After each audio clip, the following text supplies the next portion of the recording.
ہم نے اس قرآن میں لوگوں کو طرح طرح سے سمجھایا مگر اکثر لوگ انکار ہی پر جمے رہے، اور انہوں نے کہا ہم تیری بات نہ مانیں گے جب تک کہ تو ہمارے لیے زمین کو پھاڑ کر ایک چشمہ جاری نہ کر دے، یا تیرے لیے کھجوروں اور انگوروں کا ایک باغ پیدا ہو اور تو اس میں نہریں رواں کر دے، یا تو آسمان کو ٹکڑے ٹکڑے کر کے ہمارے اوپر گرا دے جیسا کہ تیرا دعویٰ ہے، یا خدا اور فرشتوں کو رو رو رو رو پر رو ہمارے سامنے لے آئے، یا تیرے لیے سونے کا ایک گھر بن جائے، یا تو آسمان پر چڑھ جائے، اور تیرے چڑھنا کا بھی ہم یقین نہ کریں گے جب تک کہ تو ہمارے اوپر ایک ایسی تحریر نہ اتار لائے جسے ہم پڑھیں۔ اے محمد ان سے کہو پاک ہے میرا پروردگار، کیا میں ایک پیغام لانے والے انسان کے سوا کچھ اور بھی ہوں؟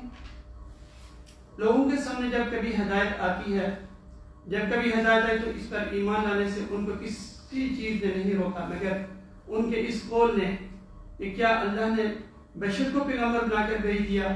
ان سے کہو اگر زمین میں فرشتے اطمینان سے چل پھر رہے ہوتے تو ہم ضرور آسمان سے کسی فرشتے ہی کو ان کے لیے پیغمبر بنا کر بھیجتے۔ اے محمد ان سے کہو ان سے کہہ دو کہ میرے اور تمہارے درمیان بس ایک اللہ کی گواہی کافی ہے، وہ اپنے بندوں کے حال سے باخبر ہے اور سب کچھ دیکھ رہا ہے۔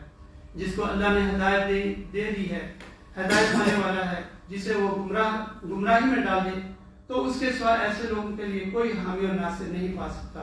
ان لوگوں کو ہم قیامت کے روز اوندے منہ کھینچ لائیں گے، اندھے گونگے اور بہرے ان کا ٹھکانہ جہنم ہے، جب کبھی اس کی آگ دھیمی ہونے لگے گی ہم اسے اور بھڑکا دیں گے۔ یہ بدلہ ہے ان کی اس حرکت کا کہ انہوں نے ہماری آیات کا انکار کیا اور کہا کہ جب ہم صرف ہڈیاں اور خاک ہو کر رہ جائیں گے تو نئے سرے سے ہم کو پیدا کر کے اٹھایا جائے گا۔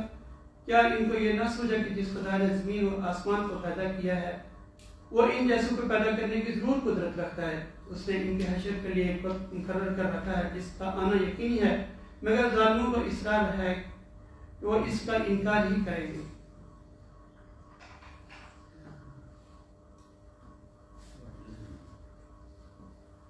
تو یہ آیات جو آپ نے سنی ہیں ان میں سب سے اے محمد ان سے کہو اگر میرے رب کی رحمت کے خزانے تمہارے قبضے میں ہوتے تو تم خرچ ہو جانے کے اندیشے سے ضرور ان کو روک رکھتے، واقعی انسان بڑا تنگ دل واقع ہوا ہے۔ یہ آیات جو آپ نے سنی ہیں ان میں یہ اصول بتایا گیا ہے حالت ملک انسان کی کہ جب اللہ انعام کرتا ہے تو منہ موڑ لیتا ہے، اور جب تکلیف آتی ہے تو اللہ کو پکارنا شروع کر دیتا ہے۔ روح کے بارے میں ہے کہ روح کے بارے میں پوچھتے ہیں، فرمایا روح میرے رب کے حکم سے ہے۔ روح سے مراد وہی بھی لی گئی ہے اور روح انسانی روح بھی ہے، دونوں مطلب ہو سکتے ہیں۔ اور فرمایا کہ تمہیں بہت کم ہی علم دیا گیا ہے۔ اور اس کے بعد رسول اللہ صلی اللہ علیہ وسلم سے جو مطالبے کیے جاتے تھے ان کا ذکر ہے کہ ہمارے لیے نہریں آپ جاری کرتے ہیں، آپ کے لیے باغ کیوں نہیں ہیں، اور آپ کا گھر سونے کا ہونا چاہیے، یا آپ آسمان پہ چڑھ کے جائیں اور ہمارے لیے لکھی ہوئی کتاب لے آئیں۔